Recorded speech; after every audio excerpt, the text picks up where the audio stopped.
আমি মহামায়া, মহাশক্তি, মূল প্রকৃতি।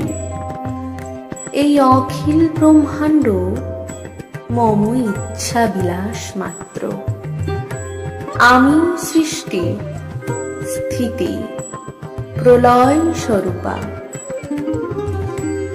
এই জগতের ধারণ করতে ধৃতি রূপিণী পরাশক্তি। আমি জগদ্ধাত্রী।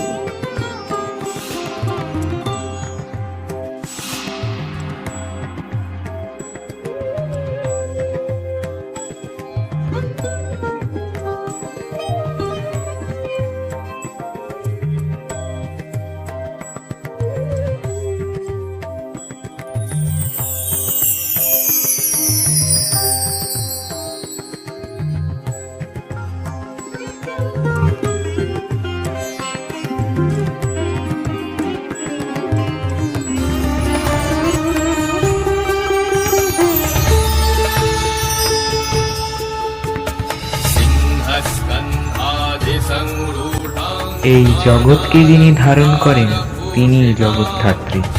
ইনি চতুর্ভুজা, সিংহারূঢ়া, রাজসিক রূপে সপ্তগুণের প্রকাশ এই দেবী।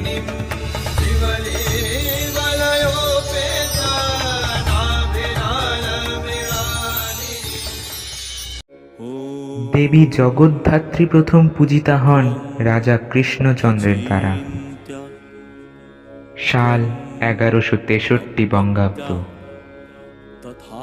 বাংলার নবাব আলীবর্দী খাঁ কৃষ্ণনগরের রাজা কৃষ্ণচন্দ্রকে বন্দী করেন।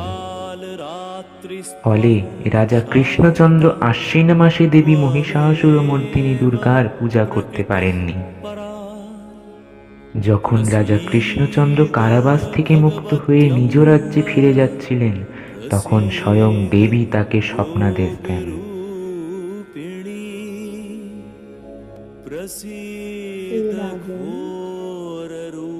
দেখো, আমি এসেছি তোমার কাছে।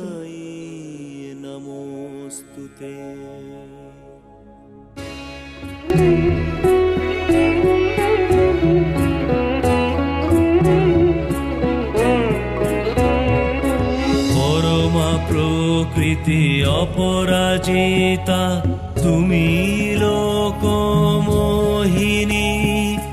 পরমা প্রকৃতি অপরাজিতা, তুমি লোকমোহিনী।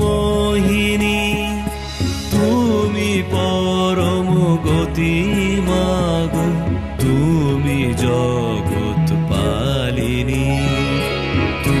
বৎস, তুমি আমার মহিষাসুরমর্দিনী রূপের আরাধনা করতে পারোনি বলে বিষণ্ণ হও না।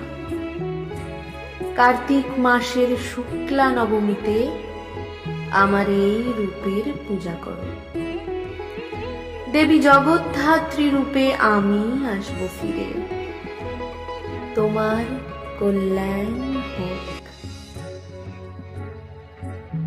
মা, মা গো, আমি পূজা করব মা। তোমার আদেশ আমি পালন করবই। তুমি যে আমার সবার সকল প্রাণীর মা। জয় মা, জয় মা, জয় মা। ঠিক সেই বছরই রাজা কৃষ্ণচন্দ্র মায়ের আরাধনা শুরু করলেন। এইভাবে রাজা কৃষ্ণচন্দ্রের হাত ধরে সারা বাংলা জুড়ে প্রচলন হলো মায়ের পূজার। মা বিরাজিতা হলেন জগদ্ধাত্রী রূপে।